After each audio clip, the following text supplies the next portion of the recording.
एक राजा था। वह बड़ा प्रजापालक था।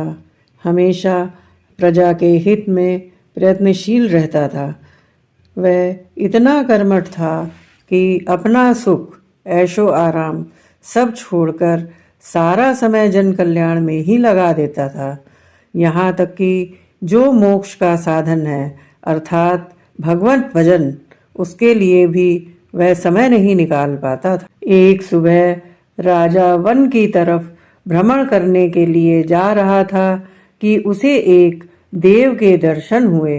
राजा ने देव को प्रणाम करते हुए उनका अभिनंदन किया और देव के हाथों में एक लंबी चौड़ी पुस्तक देखकर उनसे पूछा, महाराज, आपके हाथ में क्या है? देव बोले, राजन, यह हमारा बही खाता है।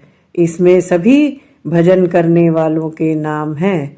राजा ने निराशा युक्त भाव से कहा, कृपया देखिए, इस किताब में कहीं मेरा नाम भी है या नहीं? देव महाराज किताब का एक एक पृष्ठ उलटने लगे, परंतु राजा का नाम कहीं भी नजर नहीं आया। राजा ने देव को चिंतित देखकर कहा, महाराज, आप चिंतित ना हो, आपके ढूंढने में कोई कमी भी नहीं है। वास्तव में ये मेरा दुर्भाग्य है कि मैं भजन कीर्तन के लिए समय नहीं निकाल पाता और इसलिए मेरा नाम यहाँ कहीं भी नहीं है। उस दिन राजा के मन में आत्मग्लानि हुई, लेकिन इसके बावजूद उन्होंने नजरअंदाज कर दिया और पुनः परोपकार की भावना लिए दूसरों की सेवा में लग गए। कुछ दिन बाद राजा फिर सुबह वन की तरफ टहलने के लिए निकले तो उन्हें वही देव महाराज के दर्शन हुए। इस बार भी उनके हाथ में एक पुस्तक थी। इस पुस्तक के रंग और आकार में बहुत भेद था और वह पहली वाली से काफी छोटी भी थी। राजा ने फिर उन्हें प्रणाम करते हुए पूछा, महाराज, आज कौन सा बही खाता आपने हाथों में लिया है? देव ने कहा, राजन, आज के बही खाते में उन लोगों के नाम हैं जो ईश्वर को अधिक प्रिय हैं। राजा ने कहा, कितने भाग्यशाली होंगे वे लोग। निश्चय ही वे दिन रात भगवत भजन में लीन रहते होंगे। क्या इस पुस्तक में कोई मेरे राज्य का भी नागरिक है? देव महाराज ने बही खाता खोला और ये क्या, पहले पन्ने पर पहला नाम राजा का ही था। राजा ने आश्चर्यचकित होकर पूछा, महाराज, मेरा नाम इसमें कैसे लिखा है? मैं तो मंदिर भी कभी कभार ही जाता हूँ।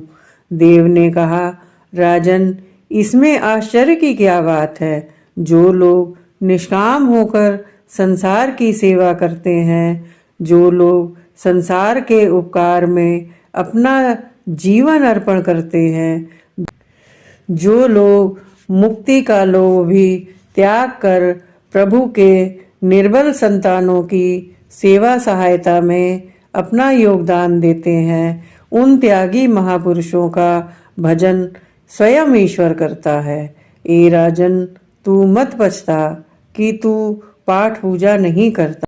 लोगों की सेवा करके तू असल में भगवान की ही पूजा करता है।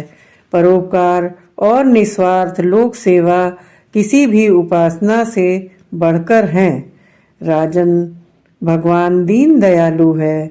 उन्हें खुशामद नहीं भाती बल्कि आचरण भाता है। सच्ची भक्ति तो यही है कि परोपकार करो, दीन दुखियों का हित साधन करो। अनाथ, विधवा, किसान व निर्धन आज अत्याचारियों से सताए जाते हैं। इनकी यथाशक्ति सहायता और सेवा करो, और यही परम भक्ति है। राजा को आज देव के माध्यम से बहुत बड़ा ज्ञान मिल चुका था और राजा भी समझ गया कि परोपकार से बड़ा कुछ भी नहीं है और जो परोपकार करते हैं वही भगवान के सबसे प्रिय होते हैं। मित्रों, जो व्यक्ति निस्वार्थ भाव से लोगों की सेवा करने के लिए आगे आते हैं, परमात्मा हर समय उनके कल्याण के लिए यत्न करता है।